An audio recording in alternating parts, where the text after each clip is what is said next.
What is up, my friend? Hey, welcome to this episode of the Studio Sherpas podcast. This is episode 149.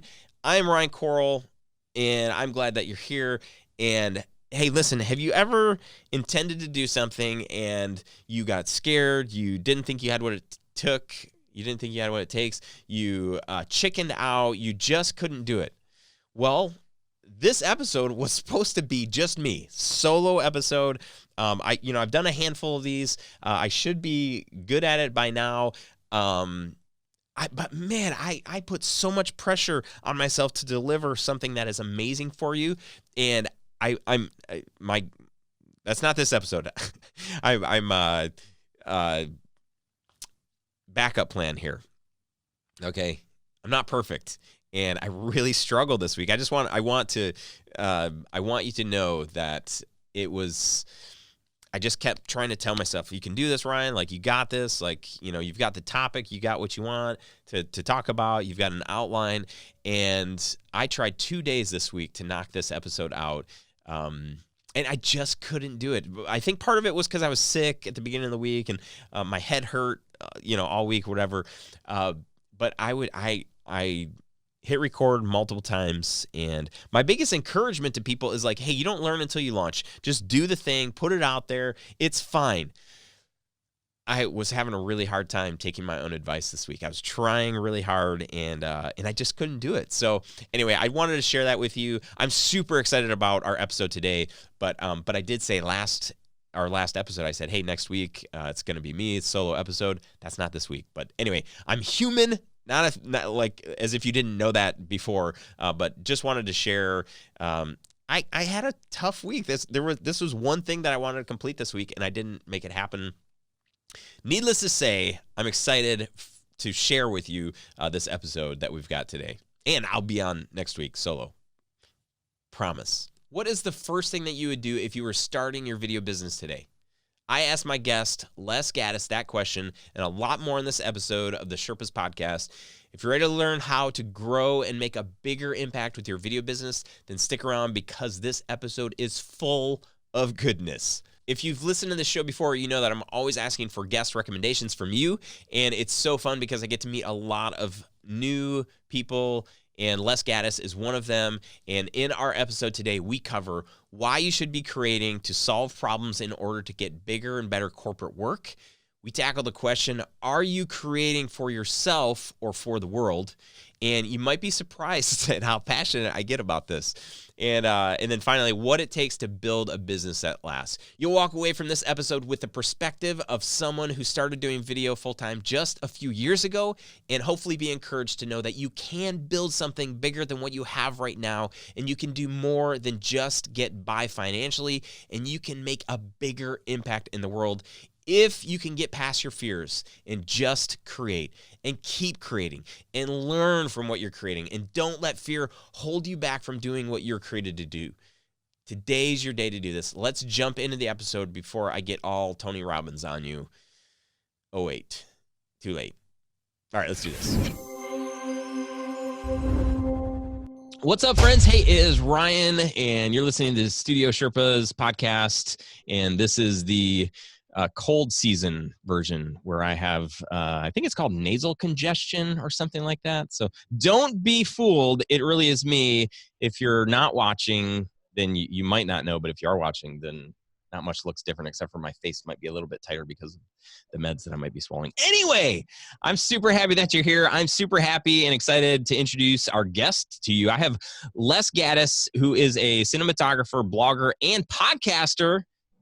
Competition. Oh, yeah. Podcast is better than the other podcast. Anyway, Les runs Gaddis Visuals. It's a video production company that offers a full array of services, including concepting, scriptwriting, storyboarding, filming, video editing, color correction, motion graphics, audio editing, and final delivery. That kind of sounds like what we do at Tell Studios, too. Les, I'm so happy that you're here, man. Welcome to the show. Glad to be here. Thank you. I have to say, I mean, your voice, though, as soon as we started, I was like, okay, I'm impressed. Oh, wow. Well, thank you. Even with the nasally. Even with the nasally. Actually, I definitely sound more like DJ mode when I'm like a half octave lower, I think. Gotcha. Anyway, super glad that you're here. I can't do that like on a normal. So Les, you are in Dallas, Fort Worth area. Yeah, so Yes. I'm in the DFW Metroplex. DFW. I like it. Mm-hmm. Um, DFW. so how long have you been doing you've been in the film video world for a while? Right, so almost close to 20 years, which is crazy. Dude, you're not that old. So yeah, I know, Get I out know. of here. So You got more it's gray funny. in your Well, see, yeah, that's the thing. It's like yeah, you the gray is that. kind of peeking in the beard, and I have dreads, so Oh, so you I just have those covered. yeah. Yeah, and there's gray peeking out all of the dreads and whatnot. But I actually started doing videos with my family in New Orleans. I'm originally from there, so I was young, being a second shooter for weddings and things like Yeah. that. Wind up going to school for it, and just kind of fell into it ever since. Mhm. Kind of just developed a passion after I was forced to do it by my dad. That's what my So, son's going to be like. One day he might actually. Hey, he does. My son Evan is 12, and I've actually brought him to the studio a mhm. number of times where I've done like just like talking to camera, where I'm like, all right, buddy, like just make sure I'm in focus and hit record and hit stop and all that stuff. I think he likes it, but maybe one day I'll make him come with me on shoots and work for Well, that's pennies. awesome. Yeah, I mean that's kind of what my dad did, and I'm like, okay, I'm gonna start like today. So my son is maybe like 6 weeks old. So I figure if I start young enough, Start young enough. Get him on After Effects because, dude, like if you could yeah, start today, by the time he's like 8, he'll just be killing yeah, it. he'll be taking over. Well, and that's the thing is like After Effects. So I'm just super cinematographer nerd, Yeah, lighting, lenses, all that, editing. But you try to bring up After Effects, and I'm like, okay, I have guys that'll do yeah. My that. brain starts hurting when you want to really talk details on how we're gonna make this happen with motion, anything. It's like, ugh, I can't think in that dimension. Right. What do you say? 20 years into this work, like where do you find the most joy or the most fulfillment in what you do? I think it's more just being on set, Mm, honestly. Um, I really like just that whole collaborative, like, when I first started, I was like, okay, I'm gonna go and, be this solo guy that can just know everything, learn everything and just do everything myself and not necessarily delegate. And then, as I gotten older and as my knees started oh, baby. like giving out, I'm like, okay, instead of me moving this light, let me get someone else to move this light. And I'm all for like Oh, I'm still struggling at trying to figure out, okay, you know how can I delegate while I'm mhm, on set mhm, as well, because I still like to do a lot of it myself. mhm. But just the collaborative aspect of it, and just the creation Yeah, of films, and just being creative in general, that's kind of where I'm like, okay, if I could just be on set every day, yeah. then that's kind of like where my wife calls me a rock star. Mm, She's like, oh, when you get on the set, it's just exactly what you want to do. yeah. And like that's gotten me in trouble certain times, because she's like, you were supposed to plan this date, but you don't know anything because you didn't plan it. And I'm like, yeah. She's like, if you treat our dates like Yikes. one of your film sets, you'd be a Man, rock star. wow. Yeah, so Calling she you out, man. definitely called me out on it, and I was like, okay, I got you. You're right. You're right. So I think that we could probably end the show right now and let that be the takeaway for any husbands out there. Your wives want you to approach your love life, your dating life, the same way that you would approach working on set. Right. Yeah, exactly. Great I show. Great mean, episode today, Les. I really yeah, appreciate it. you know what I'm saying? That's all my wife. She is the brainchild behind me, That's great. and the business. We, work together. She's awesome. Yeah, paints a little picture. I mean, obviously, when you do this, work, a lot Mhm. of us find ourselves doing, I'm kind of like running through your list of stuff that you do, things that you offer. And we at some point, like we become jack of all trades, master of Right. none. But that's just how you have to survive, especially early on. We're cutting our teeth on all of this stuff. It's like, can you burn DVDs? Oh, yeah, sure, we'll figure that out. Today we got like one of these cool mailer thing. I don't know if you've seen these like mailers that have a Mhm. like a miniature like TV, and it plays a video when you open it. It's like super That's cool. impressive. And so I'm like, I don't know how to make these, or even if we would want to, but I just remember back early in the day, I was trying to figure out all of the things so that we could do all of the things so we could not lose out on a potential opportunity. Right. As in your business today, like how do things operate? You've got you and your wife, and is it just the two of you? How do you structure Yeah, the so stuff that it's you guys are doing? primarily us. We have our home base, where we have an office, we have the podcast space, we have our kids, and then we also utilize co-working. So here in Dallas, we co-work, and we're actually at a new facility now for the first time, that just opened up. But it's just a place that you can kind of bring clients and everything to. So Hmm. that's kind of like the when you're strategizing or meeting with clients, you don't have to necessarily go to a Starbucks or whatever. If you need to get a little bit of editing done, then I can either do it at home or just work here on my laptop. But other business things, I mean, I definitely deal with the whole freelance life and hiring freelancers for projects. So it's primarily me and my wife, and then we outsource um any other type of things where it's like if it's heavy motion graphics, then I have someone to take care of that. Or if like we're doing some type of live event coverage, then we utilize renting gear, getting cam ops and everything else as well. For your business, like what is the most profitable? Like where are you making the most money? Is it commercial work? Is it as a DP? Where are you It's going? probably commercial work. So I would say commercial work is 60-ish% of the income that we get. And then the 40% would be DP work. Hmm. And in that commercial work, and even sometimes as a DP, I'll edit as well. So like we'll shoot commercials and then either have editors or I'll primarily edit. Or with the DP work, they'll have an editor in mind and like, oh, maybe you can jump in and edit or whatever too. So it really just it's a per project basis. Hmm.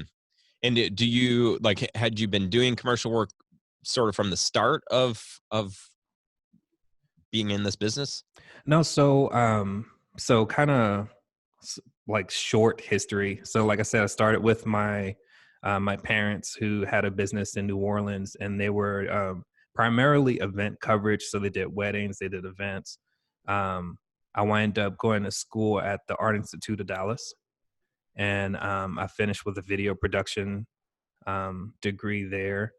And then, like literally 2 or 3 months after that, then I started a studio job. And I worked at a studio for 7 years as an associate producer slash editor. Mm, So I had, Premiere open 5 days a week. And that was my 9 to 5, and I would probably 80% of my job description was editing mm. and 20% was producing and shooting. Oh, And while I was doing that, I was basically DPing and doing, building my business on nights and weekends, yep. you know. And, after that, I was just like, okay, if I really want to, grow as a DP, I just have to make the jump. And, I was forced to make the jump, because I got let go from that job. I was like, all right, so I can either go find, more work and, get into another 40-hour 9 to 5, or I could really build my business. Yeah. And, luckily my wife is a trooper and she's like, I have the faith, I believe, Mm. so I mean, it was, rough at the time, but we got through it. And, like as a business owner, as you have your feast and famine, and No, I don't know what like you're talking about. Yeah. you're No like, I have idea. no idea. It's No. like all awesome. So, but yeah, I mean, that's kind of like the progression of, from where I started to now. And like 3 years ago is when I started podcasting.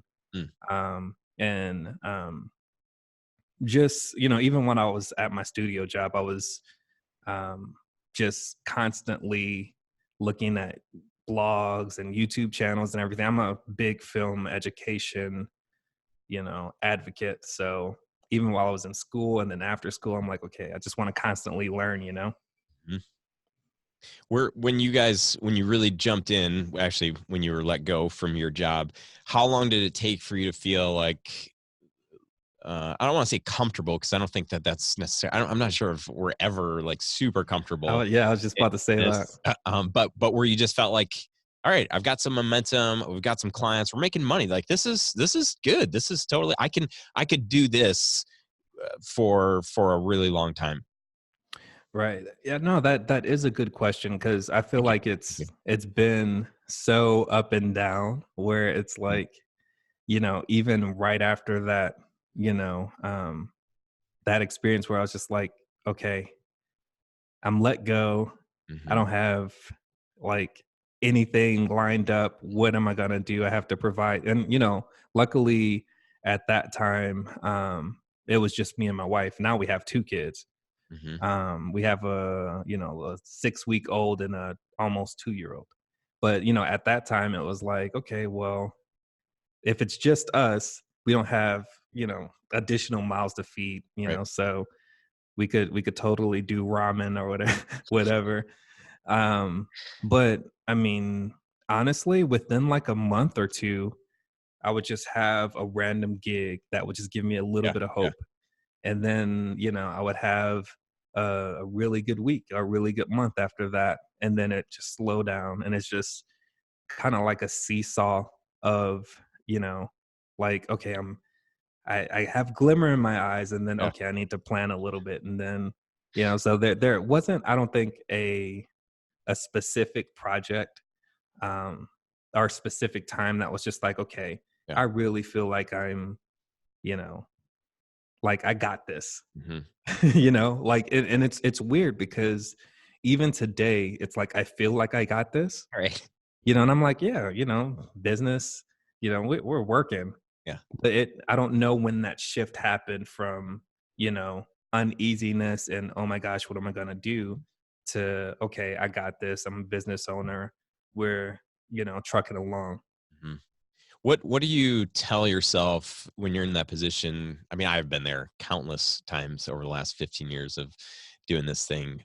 But what do you tell yourself when you're coming off a high, you just landed some great stuff, you finish it, and then you're like, "Oh shoot, I haven't been having meetings or potential clients. I've got like nothing, and money's running out. It's super low. Now I'm borrowing money, or whatever the case may be. Like, what do you tell yourself? How do you get to that spot where you feel some hope, or you get motivation to say, like, I just got to keep at it? Right. I mean, I think it's more just, continuing to, like, stay inspired, basically. And I find inspiration from, um just kind of like, where, I mean, it could be just searching Instagram, it could be on Vimeo, talking to, just a bunch of buddies, Mm. friends and colleagues that I have here, that, I've just kind of networked with over time. But it's like, whenever there's slow times, or I'm feeling like, okay, what's gonna happen, what am I doing with my life, then it's just, I instantly just go to creative mode. And I'm like, okay, well, I have time. I need to create something or write a blog or maybe, get caught up on my podcasting or whatever, to kind of keep myself busy, but not just because I'm trying to stay busy, but from a creative standpoint to really stay sharp Hmm. and really to grow and continue to learn more. Yeah, I think that's really good. I'm always encouraging people to, y- you we are in the creative business, but we need processes to help guide us, especially in those times where it's just like, well, I don't know. Yeah, like I've called everybody I know and I don't know what to do next. To not have a plan of like how you're going to meet new opportunities or find new opportunities, and where you kind of sit down at your desk and you're like, okay, well, there's nothing, so what do I do? And then it's really easy to kind of get in that trap of searching for inspiration. If you have no idea where you normally find inspiration, then you're going to be looking for a long time until you maybe. But if you're like, oh no, I know, if I go on Instagram, there are these 10 people that I follow, I'm gonna check out the Vimeo staff picks. And it as much as I want to tell people like, oh, be creative, there still are some boundaries that you need to put around that, so that when you get to that spot where you're empty and you have nothing and you're not really sure what to do next, there's a plan that kind of like walks Right. through. Well, and I mean, just staying open to, Mm, to being inspired. So, like on my website, I literally have an inspiration tab where it's almost like a diary of what's inspiring me at that time. yeah. And, the posts aren't really long, but it's just like, okay, I found this artist that just does finger painting. And, she's really cool. Or I listened to this song or watched this movie. And it's just like, you know, filmmaking, the best filmmakers are, the ones that like you could kind of see their life experiences in their films, and Mhm. they just make it personal, because the more personal that you can make, your art, then people can really, personalize that, Yeah. within themselves, so I just, completely just put things out there like, okay, well, this is what inspires me this time. And then sometimes it may be 2 or 3 months before I post anything on that, but it's just that process. And, once you're like kind of just laying it out there, then I don't know. It's almost like it kind of trains you to, try to find inspiration. Mhm, mhm. Yeah, that's good. We do a Monday morning meeting with our team every week, and we rotate different employees every week. We call them the employee of the week, and really what that means is you have to take the garbage out, and you get a little trophy that says you are the employee of the week. But you've got garbage responsibility, and you also have to bring inspiration to the meeting. And Hmm. we give people, I think, up to 20 minutes they can bring a video, and sometimes it's a 2-minute video, and that's it. But we give people opportunity to talk about like what inspired them, why they chose this thing, and then we all sit and watch it together. And that has been, that's one of those things that's forced, but Right. it's good. It's good for us all to get a picture of like, I have people on my team that aren't, their job is not to be creative, right? But we're even forcing them to say, okay, like take some time and find something that inspires you, and then tell us why. So we're kind of learning more about them and their story through the stuff that inspires them, and that it bonds us together. We're a creative company, and uh, that's one of the threads that kind of threads through us all. That sound really That was very philosophical? poetic, Yeah, especially the pacing behind it.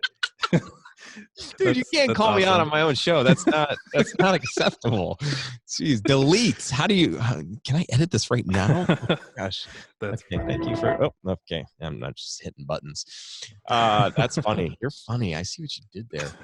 When you look at how long ago was it when you got fired and really had to So that take this was seriously? 3.5, almost 4 years ago. Okay, so if you were to do it all again, what would you say? What would be the fastest way for you to get success, do you think?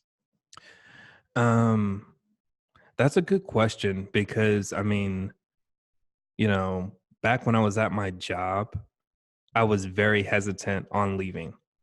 I Hmm. mean, it's not like I was getting paid a ton of money. It Right. was just I was comfortable. Yep. I Yep. was there for 7 years, and, that push is what really, kicked me in the butt to actually really do it. So if I were to go back, I would say, "Okay, just make the jump."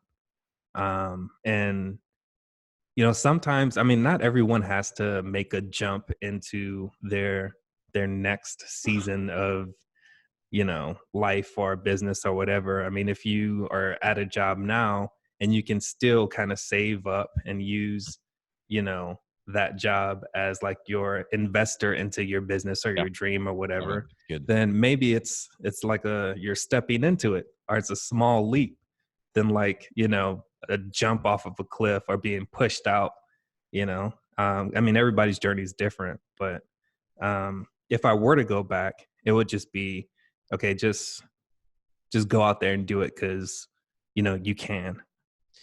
Yeah, that's great. Dude, I love that idea of using your job as an investor in your business because there are so many people that would love to be a filmmaker, that would love to be doing Right. video work, and they're stuck in a 9 to 5. And I'm always telling me, I mean, I even tell some of my employees, I'm like, listen, if I just get hired here, I'm not just working 9 to 5. I'm buying a camera or I'm, trying to borrow the work camera or whatever, and I'm shooting sun up to sundown. I'm always creating and really trying to, find my voice, figure out how improve my craft, not just doing it on work time. And so for the people that are stuck in 9 to 5 jobs that don't have the opportunity to be able to create stuff like that, you have to find that 20%, that time Hmm. in your schedule to be able to be creating so that you can improve your skills. You can figure out what you like doing, what you don't like doing. I would hate to have to get fired from a job and then realize like, okay, now's my opportunity. But do I shoot weddings? Do I do commercial stuff, corporate Right. stuff? Do I like editing? Do I want to do motion? It's like, oh my gosh, don't wait. Like, what are you doing right now? I've met Hmm. with so many high school and college students that are like, oh man, I love this industry. And I'm like, well, what are you making right now? And they're like, well, I'm not really making any. I did a student project 2 years ago. I'm like, you're excited about this industry, but you're not making anything, or you're not a part of, people that are making stuff. Like, yeah, I think you're lying to yourself, or you tricked yourself into thinking, yeah, it's sexy from the outside. It looks like this is awesome. But if you're not actually pouring all of yourself into this, then and you're not doing it right now, then like what's gonna make you think that you're gonna start doing it all of a sudden? I'll be right back with my interview with Les Gaddis right after this. I've been running my own video production company called Tell Studios and have for the last 15 years. I'm like ancient in this world. I went from charging clients a couple $100, actually probably less than that, for a video, to being able to consistently book 5 and 6 figure video jobs and working all alone in the bedroom of our first house, to having multiple employees in almost a 6,000 square foot studio space. And I'm here to tell you that you can also win in this business. Maybe your goal isn't to hire employees or to have your own studio, but maybe you want to not have to work so hard at getting people to hire you, or figure out on your own how you can charge more money, or how you can work on projects that inspire you. You can do this, but you need a plan. You need a process. You need some steps on how to do this, repeatable steps, and you need a community where there's some accountability. And that's what Studio Sherpas is all about. We are a community of guides helping our clients understand how we can help them, and figuring out sooner rather than later if we're going to be a good fit to work together. All while charging more than we ever thought that we could, because we finally started believing in our value, and we finally started charging what we're worth. If you're interested in becoming a part of this community, you can find out more about the Video Business Academy at studiosherpas.com/academy. And if you're serious about growing in a real and honest and actionable way, without being sleazy, but being totally authentic to who you are as a person, or using trickery or sorcery or anything like that, you really should consider the Video Business Academy. Again, the URL is studiosherpas.com/academy. And now back to our show. Well, and when I was at my job, I actually um I took 2 weeks off, vacation, and I made a feature. My wife helped me produce it, and, the reason behind, that whole thing was, I was talking to one of my coworkers, like a year before we went into production, and he was like, "Okay, if you're working here and you have, access to lights or whatever, and, you don't get out and do anything, then will you really be able to do a feature or do this or that?" And it just really, I was like, okay, he has a point. And, to your point, I mean, you have to just get out there and film, with whatever you have, just make do. I mean, I shot it on DSLRs at the time. So it's not like, I had a ton of gear or crew Right. or money. It's just like, okay, I made do with what I had. And, like I said, I was, DPing on the side, kind of doing the nights and weekends thing. So it's just like it even though it was like a almost it felt natural to go from job to now business, full time, Mhm. like I would just encourage people wherever they are, even if they're not at a studio job and they may be working as a barista or whatever. It's like, you could, I'm sure, find a DSLR, use your phone, do whatever Yeah. to just start making films and then continue to build on top of that. Yeah, I love that. That's really solid advice. And if you're listening, I hope you hear that. That even just your phone, just start making something, and then start sharing it with other people to just say like, hey, I Right. just threw this together. What do you think? Is it the worst thing you've ever seen? What would you do different? What do you like? What don't you like? That's kind of like the next big hurdle to get over. It's one thing to actually start creating, and Uh, I don't know, sometimes I think when I first started, I was impressing myself with what I was making, Hmm. but then 3 months later, I'd look at it, what I had made 3 months ago, and I'd be like, "Oh my gosh, that I am so embarrassed. I can't show that to anybody." That's funny. But a huge part in our growth is sharing that stuff with not just our mom or our wives or whatever. It's trying to get unbiased opinions, people that don't care if they offend you, and just hear what they Right. have to say. Well, and the thing is too, so I mention my wife quite a bit. She's like amazing. She's my support. But it's funny, like she's also brutally honest. So I'll Yeah. show her a cut, or color correction or whatever. And my wife is half, Dominican, half German. So, and she was, she was, raised in New York a little bit, Oh, and it's man. just she'll tell you how it is. And I'll show her something and she'll be like, "Nah, this sucks," or, "Oh, you need to change this." I'm like, "We haven't even gotten through the first 5 seconds." Right. But that really helped me because I was like, okay, if I'm bringing, my projects to her or anyone, a client, Yeah. and, I'm looking for criticism, am I looking for constructive criticism or am I looking for validation? And there's a difference. And I Mhm. feel like as artists, Yeah. sometimes you personalize what you create so much that you just want to be validated with, what you've created. And I mean, once you kind of take a step back, you can be like, okay, well, this person does have a point.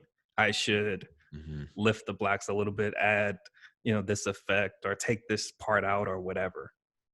Yeah, I would say I just had a little epiphany. If we're only creating stuff for ourselves, then that's one thing. It's like Hmm. you can be offended, I guess, if you want to be. You can be offended by people's opinions. But Right. I think that we want to create like this desire is inside of probably everybody. We want to create, and part of it is for us, but I think that our responsibility is we're creating for the world to be Hmm. inspired, encouraged, challenged, whatever that thing is. So we really should be a lot more open to people's input, feedback, constructive criticism. We should be open because I think at some level, like we're creating it for them. right? Maybe they're Right. not our ideal audience or whatever, but at some point, we're not creating stuff just for us to for it to sit on a shelf and for us to say like, look, I did this for me. Most people that are creating stuff, they're not just creating it for themselves. Right. Well, and the thing is too, I mean, as a business owner, and when you're creating, videos for, business owners, Yeah. like, I mean, yeah, you could make a cool video, but if you're not solving that business's Right. problem, then, it's like, why? I mean, you're just making a video just to make it. So it's like, okay, you have to get a little bit more meta into, your creation where it's like, okay, well, what does their audience want to see? Hmm. And when you start thinking like that, it's just like, okay, well, it's not necessarily about me, Les Gaddis, making the best, coolest video Yeah. so that way I can just include some of the shots on my reel. It's like, Right. okay, I want to touch their audience because I'm building that for them. So that way it solves the problem of, needing, more sales, more exposure, whatever. Yeah, I would say if you're a filmmaker and you're working with businesses to create content for them that's going to help drive sales and whatever for those businesses, but you're in it to build your own reel for yourself, like do all of those businesses a favor and stop taking on that work, because it's Right. you're just you're wasting their money. You're using their money for your thing. Like if you want to build your reel, like figure that out, like use your creative Hmm. entrepreneurism ishness to do that on your time. Don't use your clients.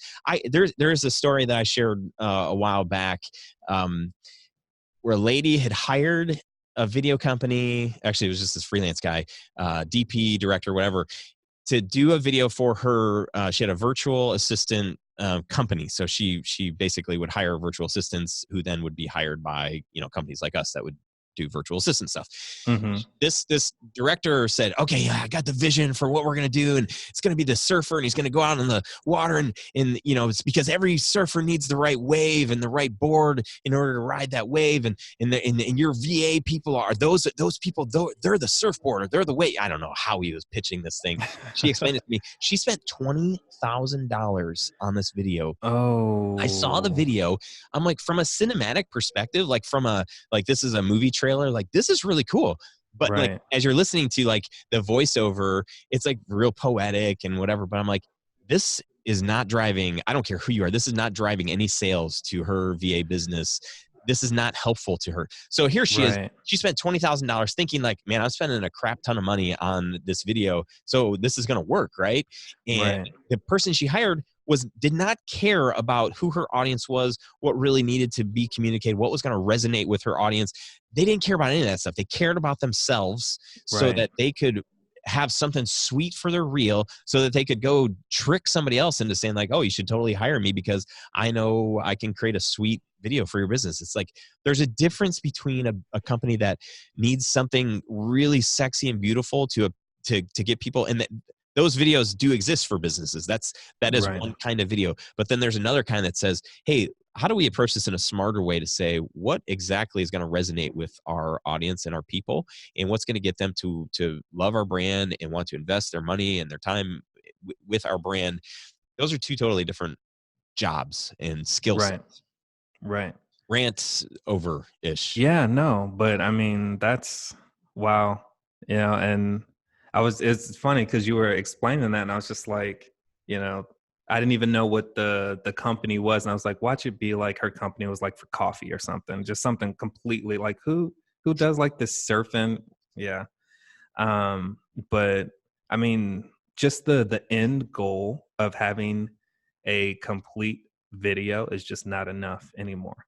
Right. And especially with social media and the different strategies and things you can do in the different platforms, it's like, I mean, whether you're doing a film, whether you're, like doing something that's more of a commercial based, video to help promote a business, or whether you're doing something socially, you have to have some type of distribution plan that makes sense for either your brand, the company's brand, whatever, because otherwise you're just making videos just to make them.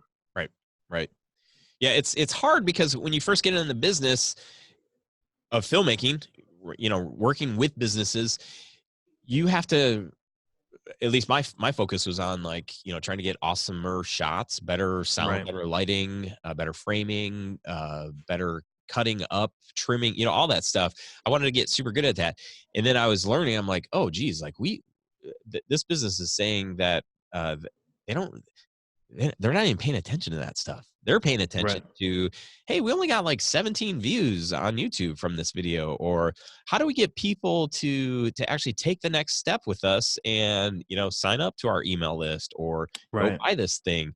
So, you know, years ago I started realizing, like, oh, I need to be thinking a lot more than just how do we get the cool shot and make this video nice and Mm-hmm. flow well. It needs to resonate with their people, and it needs to get them, it needs to inspire some sort of action.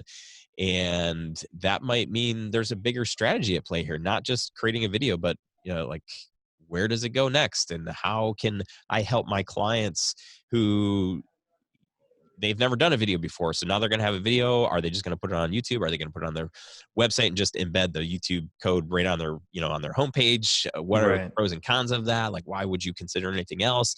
Like, I started realizing, like, that's part of our value. That's what Mm-hmm. differentiates us from the freelance filmmaker who gets amazing shots. But at the end of the day, my client that's going to spend 20 or 30 or $40,000 on a project, they want it to look nice, Right. but they want it to resonate. They want their Right. audience to do something, and if I can help them do that, then they're gonna they're gonna hire me well, they're gonna hire me every single time ahead of the other person, even if the other person is charging more, because they know that it's a smarter video. What we're trying to achieve is not just, we don't want it to look and sound good. We want it to really connect with their audience, and that's why the heck wouldn't you want that versus Right. something that's just really sweet looking. Right. Definitely. Les, I wanted to find out. I wanted to just pick a little bit more at this question. You know, 4 years ago you start this business. What would you do? I know, like, you're like, well, I'll just get after it, like, you know, like, Mm-hmm. I got no other option. What's the very first thing that you're going to do that's going to get you the best um, clients, or put you in the best position to be able to start connecting with the kind of people that are going to pay you money to pay your bills? Right. So, I mean, the first thing that I think, that I would look at, because again, you may not be able to go and get that client right away, but maybe just start working on, like yourself, like working on your brand, working on your reel. So, like, if you have a camera, then doing like a particular scene, or just shoot something that you can add and try to get it to a point where it could attract the type of client that you're pitching or that you're looking for. Mm. Because like you said, I mean, you're not trying to get a bunch of business. It's like a catch 22, because like you need the real sometimes, to show people what you can do. But then if you don't have the real, then you may not have access to get the shots and everything. So, it's like, the whole chicken before the egg thing. Mm. But I mean, I was constantly and still am constantly working on my reel, trying to get better. And um, like just the whole setting yourself up, from like a branding standpoint, where a good example is I wrote a blog um, that talks about why cinematographers should be blogging. Mm. And, in that blog, I listed a ton of, um, list, like the fact that, okay, if Les Gaddis has a blog about, this particular project, and it's a case study, Mhm. and, you have your video, what you've done, you just take the time to do that. And then Ryan, has a really cool video. And then a client sees, my video, which may not look as good as Ryan's, but they see all the work that I've done into, the case study, and like how I can build and grow and all the, you know, different information that I included. Then, they go and they're like, okay, well, I want to go with this guy because he has the passion. He's done the homework, even though Ryan's looks better.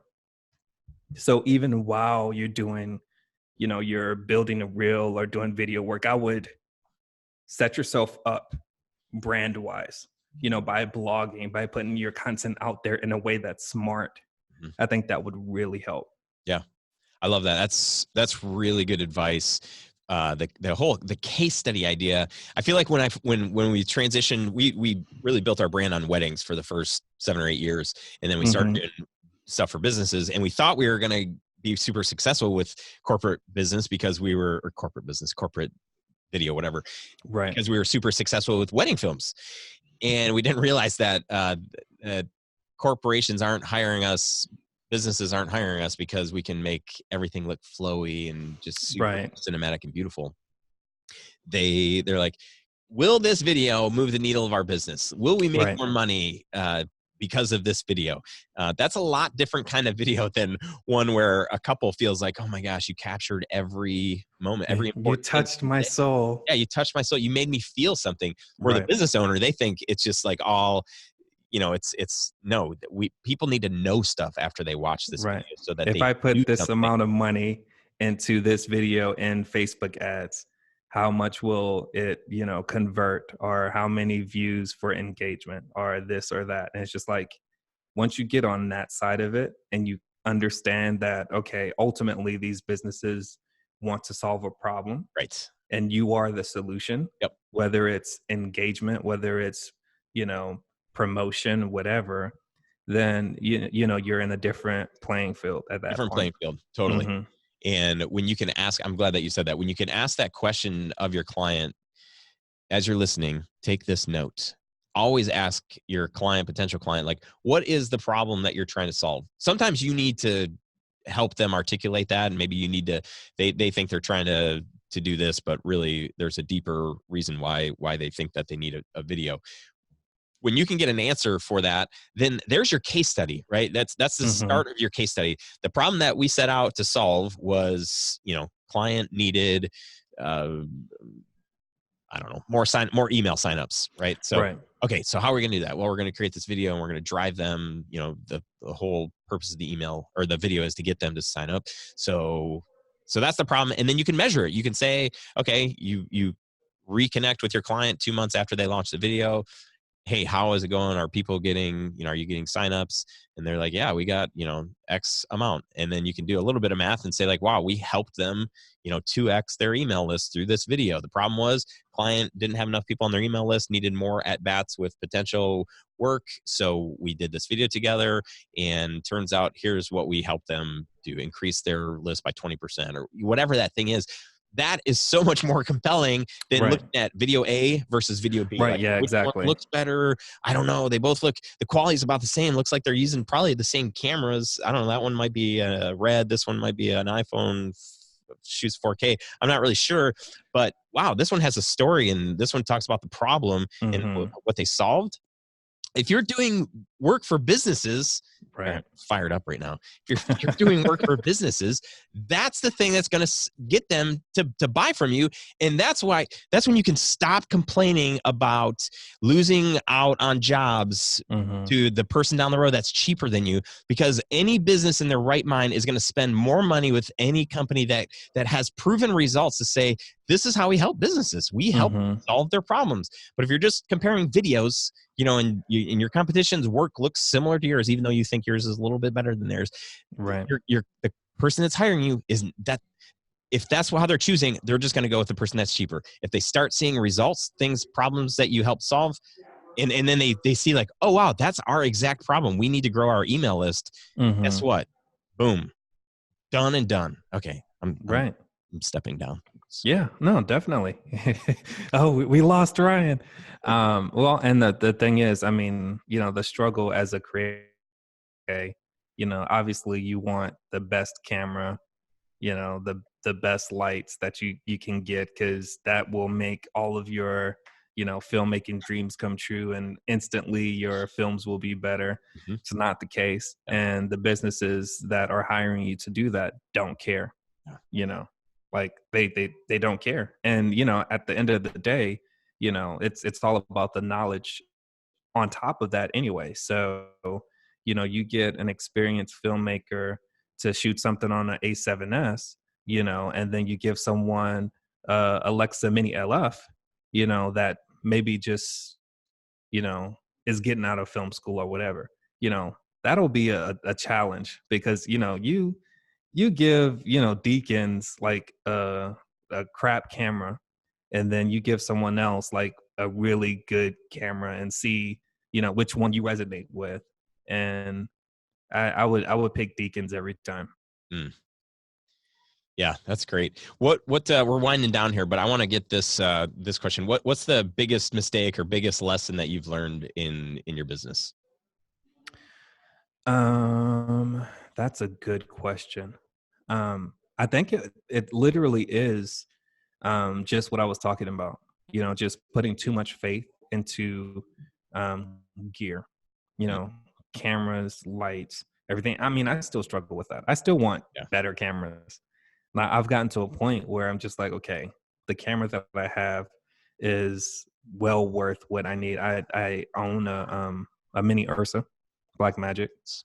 Um and I've been using that for a while now and it's just like I mean, there's also options too. So I mean, you could rent. You don't have to always have access to it. But when I was just starting out, I was just like, okay, well, if I get this red, if I shoot on Alexa, then like my footage will look better.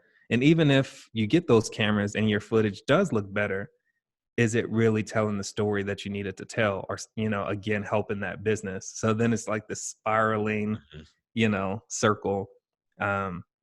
But I mean, that would be the thing that I would just encourage, Yeah. your audience, that okay, even though having access to better cameras will make your job easier because maybe they have a little bit more dynamic range, or they can give you a little bit better of a look to start, it's not all about that. Yeah. Yeah. It's hard. I know somebody's listening right now and they're like, whatever, dude. I need to believe you. I need this. I just remember being there. I'm like, before we had lav mics, Hmm. it was like, oh my gosh, this audio is terrible. It was fine until you realized like, oh, it could actually sound like that. Like, what do I need to do to make it sound like that? What do I need to do to make it look like that? It's like, okay, then my mission. I mean, I've had people that have struggled investing in education, Hmm. people that have, we offer a course and try to help them in the business side of this video business thing.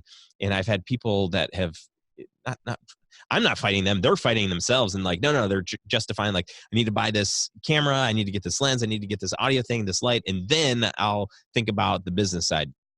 And Right. my mind is like, okay, well, that seems backwards, because if you really understand the business and you can and get solid on the business, that's where you're going to make your money. It's not Right. not in the better gear. Like, that stuff will help and it's nice and it makes life just better. It just Hmm. just feels better. But at the end of the day, if you have to pick one over the other, I would just pick like knowledge of business Right. every single time over a better camera, a better lens, better audio, any of that stuff. Because if you go online, you can look and see at all of the businesses that have really crappy video, but guess what? They're crushing it. And it's Right. because the video, it's like, oh, okay, well, yeah, it's, we don't think it's hurting. If anything, it's not having any impact, but we would rather tell you all of the things that uh, will make you want to hire us or whatever. I don't know. I'm ranting. I No, feel I like, mean, you guys I'm feel like I'm following bad. you. I think it's because I've got a cold, and I'm just gonna blame it on that. But don't skip out on investing in yourself. And so people they listen to this podcast because they get inspired, they get ideas for business. I love that. That's awesome. And as you're looking at, what do I do? I've got an opportunity to invest in this thing or that thing. I would always just say, like, step back, try to think through, like, is there going to be a return on this investment? Whether it could Right. be gear, it could actually be like the gear can be a good investment. I believe that 100%.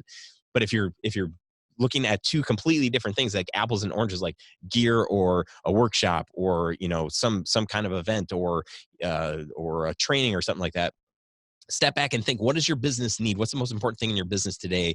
And will I ever see money back from either one of these purchases? And I think that will be a helpful way to gauge what decision you should make. Right. Don't sleep on the education, because I mean, just like you said, those workshops, those meetings, I mean, I've Dangerous. done a ton of those, and I try to do one each year. Yeah. But I mean, they help because you not only learn, but you help, you build relationships with other filmmakers or other business owners. Like, I mean, that's something that I would definitely encourage as well, because it's really helped me and my business. Yeah. Give us a little commercial about your podcast. So my podcast is called Capture and Light. And it is basically anywhere that podcasts are downloaded, so iTunes, Spotify, iHeart. And I mean, I basically talk to cinematographers. It's a little bit more on the technical side, from like how they achieve this look, Mm, or how they approach cinematography as a whole. So for the camera nerds out there, the lighting nerds, that or just someone that just wants to figure out how they could make their images look better, mhm. then I mean, there's a ton of information there. And I mean, I talk to um, all type of cinematographers. So anyone from a film student that just started out and they're doing great work, to like I've had one of the cinematographers from Game of Thrones on. I mean, and everyone in between. So it's like I don't discriminate. It's just like if you're doing good stuff, whether Yeah. you're you know a filmmaker that's just out of high school, or someone that's doing you know $1 million budget films, let's all get there, share information, and do what we can I love it. together. Yeah, it's good. I mean, we obviously we all have things that we can learn from each other, and Right. the sooner we figure that out, the more rich our lives become, and the better people that we become. Right, definitely. Les, this has been super fun, man. I'm so glad that somebody said you got to reach out to this guy, Les. This is a great one of our favorite podcasts, filmmaking podcasts that we listen to. So kudos to you. Thank you for all of the work that you've put into that show. And I mean, you have well over 100 episodes. Hmm. That's awesome. Super appreciate you and your energy and just keeping on of that. Keeping on. Cool. Yeah. I mean, I appreciate, the invite. And again, I'm always about just, um, you know, cinematography, just filmmaking it as a whole, and with, film and business, and then just getting your images better and everything else. It's just like there's so much that I love talking about, whether it's on the podcast or just with filmmakers in general, that I'm like, okay, you give me the opportunity, we'll go all day. Oh, that's awesome. So tell us where people can get in touch with you. And I know you guys are getting ready to launch something new. I want you to talk a little bit about that too. Yeah, so the easiest place to get in touch with me is my website, gaddisvisuals.com. And I'm on Instagram. That's where I post things as well. YouTube, all those places. If you search Les Gaddis or Gaddis Visuals, you'll find it. And we are launching a membership site that we're really excited about, and it's basically just for cinematographers that want not only community, but for the filmmaker that may be starting out and wanting, they may be looking at their images and they're like, okay, how can I get my images to look like that? And we'll explore that. Yeah. But also the conversation that we just had, you know it's like, okay, we can help you with getting better images, but it's not just that. So I wind up sending the link to the freebie that we have, where I explain um what I have in my gear list, and it has a list to Like if you're trying to get on set, I have a list of all the tools that I use and everything else. But there's a video as well, and I mean, it's going to be a really really cool place. We're building it right now, so I'm really really excited about that. It's been a long time coming.